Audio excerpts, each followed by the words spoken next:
નમસ્કાર મિત્રો, સ્વાગત છે એક નવા વિડીયોમાં. આજે આપણે વાત કરવાના છે MYSY સ્કોલરશિપ વિશે. સ્કોલરશિપ દેવાનો હેતુ શું છે? ગુજરાત સરકારની મુખ્યમંત્રી યુવા સ્વાવલંબી યોજના હેઠળ ઉચ્ચ અભ્યાસ માટે આર્થિક સહાય આપવામાં આવે છે. વાત કરીએ એલિજિબિલિટીની, તો ગુજરાતના રહેવાસી હોવા જોઈએ, સંસ્થામાં પ્રવેશ મેળવેલો હોવો જોઈએ. વાત કરીએ કોર્સ અને ધોરણની, તો 10મા પછી તમે ડિપ્લોમા કર્યું હોય કે જનરલ ડિગ્રી કરી હોય, જેમ કે BA, BCom, BSc, BBA કે BCA, એન્જિનિયરિંગ કર્યું હોય, ફાર્મસી કરી હોય કે મેડિકલ કર્યું હોય, કોઈ પણ પ્રોફેશનલ કોર્સમાં તમે એડમિશન લીધું હોય તો તમે આ સ્કોલરશિપ માટે એલિજિબલ છો. હવે વાત કરીએ કેટેગરીની, તો આ યોજના માટે કોઈ એવી સ્પેશિયલ કેટેગરી નથી. બધા જ કેટેગરીના વિદ્યાર્થીઓને, જેમ કે ST, SC, EBC, OBC, EWS કે જનરલ, કોઈ પણ કેટેગરી વિદ્યાર્થીઓને આ સ્કોલરશિપ મળવાપાત્ર રહેશે. પરંતુ શરત એટલી જ છે કે તે બધી પાત્રતાને પૂર્ણ કરતા હોવા જોઈએ.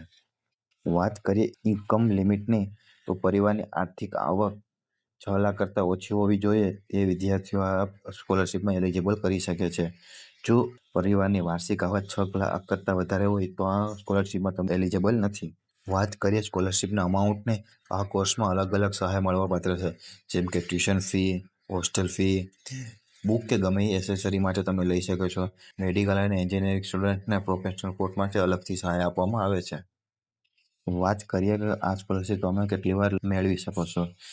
તમે દર વર્ષે આ શૈક્ષણિક વર્ષમાં તમે આ સ્કોલરશિપ લઈ શકો છો અને દર બીજા વર્ષે તમે આને રિન્યૂ પણ કરાવી શકો છો. હવે વાત કરીએ જરૂરી ડોક્યુમેન્ટની, તો આધાર કાર્ડ, ઇન્કમ સર્ટિફિકેટ, 10 અથવા 12ની marksheet, admission letter, fee receipt, બેંકની passbook, bonafide certificate, passport size photo, અને જો હોસ્ટેલના ડોક્યુમેન્ટ લાગુ પડતા હોય તો હોસ્ટેલના ડોક્યુમેન્ટ પર તમારે જરૂર પડશે. વાત કરીએ છેલ્લી તારીખ અને શરૂઆતની તારીખ, 2026ની અત્યારે કોઈ સત્તાવાર જાહેરાત આપવામાં નથી આવી. જ્યારે કોઈ જાહેરાત આપવામાં આવશે તમને જાણ કરવામાં આવશે. વાત કરીએ ઓફિશિયલ પોર્ટલ અને વેબસાઇટની, તો તમે આ જોઈ શકો છો. આ તે MYSY ઓફિશિયલ વેબસાઇટ છે, ત્યાં તમે અપ્લાય કરી શકો છો સ્કોલરશિપ. સ્ટેપ બાય સ્ટેપ અરજીની પ્રક્રિયામાં, તો MYSY પોર્ટલ પર રજીસ્ટ્રેશન કરાવવાનું રહેશે, લોગિન કરવાનું, એપ્લિકેશન ફોર્મ ભરો, ડોક્યુમેન્ટ અપલોડ કરો અને ફાઇનલ સબમિટ પછી લોક કરો. એપ્લિકેશન નંબર સાચવીને રાખો. જ્યારે તમે ડોક્યુમેન્ટ વેરિફિકેશન કરવા જશો ત્યારે તમને આ ડોક્યુમેન્ટ નંબર પૂછવામાં આવશે. વાત કરીએ સિલેક્શન પ્રોસેસની, તો આમાં એલિજિબિલિટી અને ડોક્યુમેન્ટ વેરિફિકેશન થાય છે. પાત્ર વિદ્યાર્થીઓને મંજૂરી આપવામાં આવે છે, ત્યારબાદ તેના ખાતામાં સ્કોલરશિપ જમા થઈ જાય છે. વાત કરીએ રિન્યુઅલ પ્રોસેસની, તો આગામી શૈક્ષણિક વર્ષ માટે જરૂરી શરતો પૂર્ણ કરીને રિન્યુઅલ માટે તમે ફરીથી અરજી કરી શકો છો. જેમ કે તમે પહેલાં એકવાર MYSY સ્કોલરશિપ લઈ લીધી હોય તો તમારે નવેસરથી ફોર્મ ભરવાની કાંઈ જરૂર નથી. તમે તે ફોર્મની રિન્યુઅલ કરીને પછી તે સ્કોલરશિપ મેળવી શકો છો.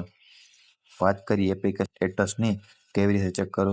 MYSY પોર્ટલમાં જઈ લોગિન કરી ડેસ્કટોપમાં તમને સ્ટેટસનો ઓપ્શન દેખાશે, ત્યાં તમે સ્ટેટસ જોઈ શકો છો. હવે આપણે વાત કરીએ કે તમારે સ્કોલરશિપ રિજેક્ટ ક્યારે થઈ શકે. જો તમે ક્યારેય ખોટા ડોક્યુમેન્ટ અપલોડ કર્યા હોય, અધૂરી એપ્લિકેશન રાખી હોય, કે આવકમાં લિમિટ કરતાં વધુ આવક હોય, જેમ કે આપણે 6 લાખની આવક છે તેની કરતાં વધુ આવક હોય, તમે ફોર્મ ભરો તો તમારું ડોક્યુમેન્ટ રિજેક્ટ થઈ શકે છે. તમે જો ખોટી માહિતી ભરી હોય, સમય મર્યાદા પછી તમે અરજી કરી હોય, કે જરૂરી માર્ક્સ ન આવ્યા હોય, કે MYSY માટે 75% લાવવા બહુ જ જરૂરી છે, એટલે તમે એટલા માર્ક્સ હોય તો તમે સ્કોલરશિપ એપ્લાય કરી શકો છો. વાત કરીએ મહત્વના નિયમોની, તો કમ માહિતી સાચી તમે અપલોડ કરો, તમારા ડોક્યુમેન્ટ સારી રીતે ફોટો પાડીને અપલોડ કરો, અરજી લોક થયા પછી તેમાં કોઈ ફેરફાર નહીં થઈ શકે, અને આધાર કાર્ડ સાથે બેંક એકાઉન્ટ લિંક હોવું ફરજિયાત છે. હા, ખાસ મિત્રો, જો તમારું આધાર કાર્ડ સાથે બેંક એકાઉન્ટ લિંક નહીં હોય તો તમારામાં પૈસા આવવામાં તકલીફ પડી શકે છે. વાત કરીએ થોડાક ક્વેશ્ચન આન્સરની, તો ઘણા વિદ્યાર્થી મિત્રોને ક્વેશ્ચન હોય છે જનરલ કેટેગરીવાળા અરજી કરી. હા, જરૂર કે તમે જનરલ કેટેગરીવાળા આ સ્કોલરશિપમાં અપ્લાય કરી શકો અને તમારી વાર્ષિક ઇન્કમ 6 લાખ કરતાં વધારે ન હોવી જોઈએ. વાત કરીએ ઘણે મહત્વપૂર્ણ ટિપ્સની, તો અરજી પહેલાં તમારા ડોક્યુમેન્ટ તૈયાર રાખો.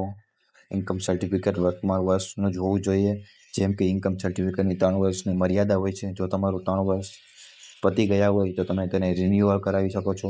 બેંક એકાઉન્ટ સાથે આધાર કાર્ડ લિંક કરાવો.